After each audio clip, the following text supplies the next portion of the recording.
Et bonjour à vous, Madame Le Pen. On l'a entendu dans le journal, Emmanuel Macron va visiter aujourd'hui la base aérienne d'Istres au lendemain de la démission du chef d'état-major des armées.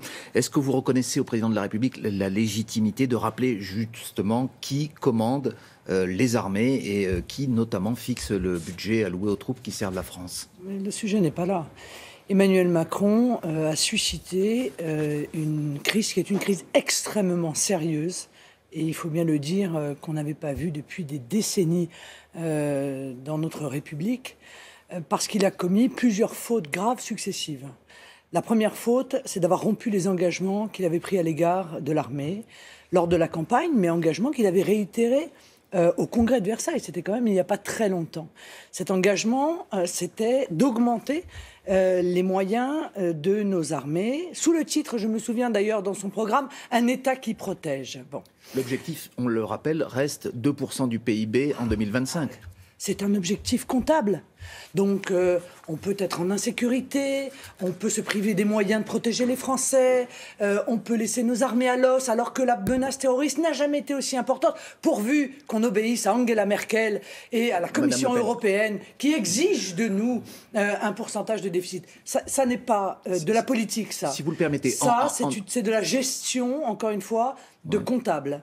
Et je trouve que ça manque de vision et surtout, ça manque, encore une fois, de cette obligation qui est celle de l'État de répondre aux dangers qui sont ceux qui pèsent sur notre pays et sur nos compatriotes. Et sa deuxième faute, c'est d'avoir humilié un homme comme Pierre de Villiers, dont tout le monde admet qu'il est un très grand serviteur de l'État et du pays. Il s'exprimer comme il l'a fait devant les députés en disant, je le cite, qu'il ne voulait pas que son budget se faire baiser, je cite l'expression. Oui, voilà. Est-ce qu'il était dans son rôle? Est-ce qu'un général n'est pas plus là pour commander que pour commenter finalement un budget? Alors, encore une fois, un général, il est là pour dire la vérité. Et notamment la représentation parlementaire. Car la question que vous posez pose un très grave problème. Est-ce à dire que maintenant, ceux qui viendront devant les députés, qui viendront s'exprimer devant les commissions parlementaires, devront mentir, devront tenir des propos insincères, devraient camoufler aux députés la réalité de la situation? C'est une drôle de vision de la démocratie. En tout cas, moi, c'est une vision qui, objectivement, m'inquiète. Donc, je crois que l'humiliation qu'a subie Pierre de Villiers était tout à fait inutile et elle a ouvert une crise de confiance très grave, très lourde entre l'État et ses armées. C'était vraiment pas le moment. Madame Le Pen, juste pour revenir sur le fond, est-ce que vous êtes en mesure d'affirmer que, par exemple, il y aura moins d'opérations extérieures, moins de soldats sur l'opération Sentinelle? En 2017, le gouvernement affirme l'inverse, que de ce côté-là, par exemple, vous parliez de protéger les Français, tout sera maintenu. Oui, mais il faut penser aussi à protéger nos armées. Car c'est bien beau d'envoyer des militaires sur des théâtres d'opérations extérieures. Encore faut-il que, par leur effectif et par le matériel que l'on met à leur disposition, ils soient en sécurité, capables d'assurer leur propre vie. Or, c'est ça le problème aujourd'hui. Aujourd'hui, ces opérations extérieures, elles coûtent plus d'1 milliard et il n'y a que 450 millions qui leur est accordé. Et on vient de dire que la solidarité ministérielle, c'est-à-dire le fait que chaque ministère, par solidarité, versait une toute petite partie de son budget précisément pour ces opérations extérieures, ce sera terminé. Alors, on met nos militaires en danger, alors que l'armée est déjà à l'os, alors que leur matériel, et on le sait, sont pour une grande partie totalement obsolètes. On déshabille Paul pour habiller Pierre. Il s'était engagé, le président de la République, à changer cela. Il a trahi cette promesse. Cette trahison est grave et elle a de graves répercussions. Alors, d'une façon plus générale, quel jugement vous portez après 2 mois de présidence Macron? Est-ce que vous pensez que aujourd'hui, sa popularité reste importante, même si elle est en baisse, qu'il y a une part importante des Français qui regrettent de l'avoir élu face à vous le 7 mai dernier? C'est-à-dire qu'on parle souvent des 100 jours, de l'importance des 100 premiers jours.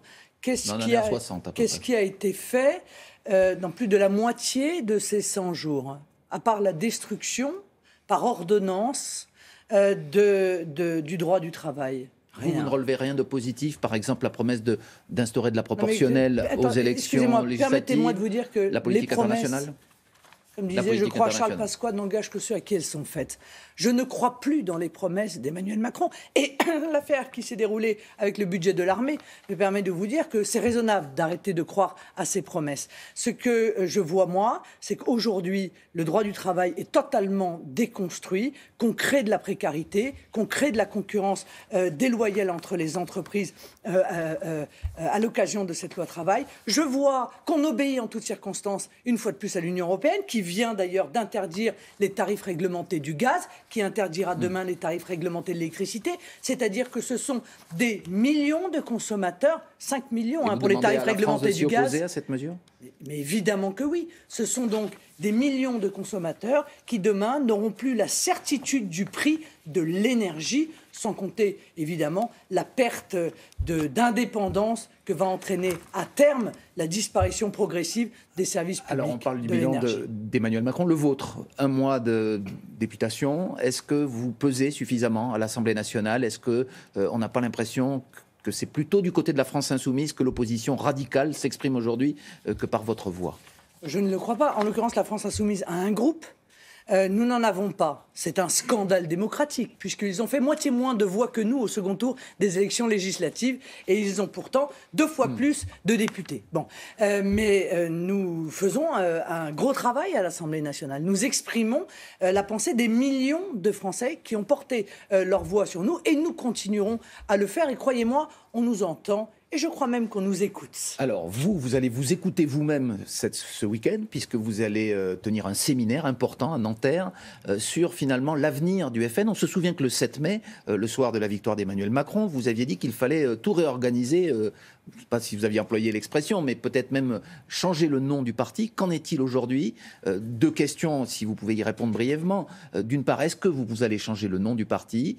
Et d'autre part, est-ce que vous allez abandonner l'idée de sortie de l'euro? Sans nul, je ne vais pas pouvoir répondre ni à cette question, ni à la première, ni à la seconde. Pour une raison, pourquoi pas? Parce que nous avons un fonctionnement démocratique au Front National. Mais donc nous allons réfléchir, et c'est tout à fait normal. Ce séminaire va poser un certain nombre de questions. Nous allons faire le bilan des élections. Qu'est-ce qui a fonctionné? Qu'est-ce qui n'a pas fonctionné? Nous sommes dans la recherche, évidemment, de l'efficacité en permanence. Bon. Mais toutes ces questions-là vont, pour la très grande partie d'entre elles, être posées aux adhérents.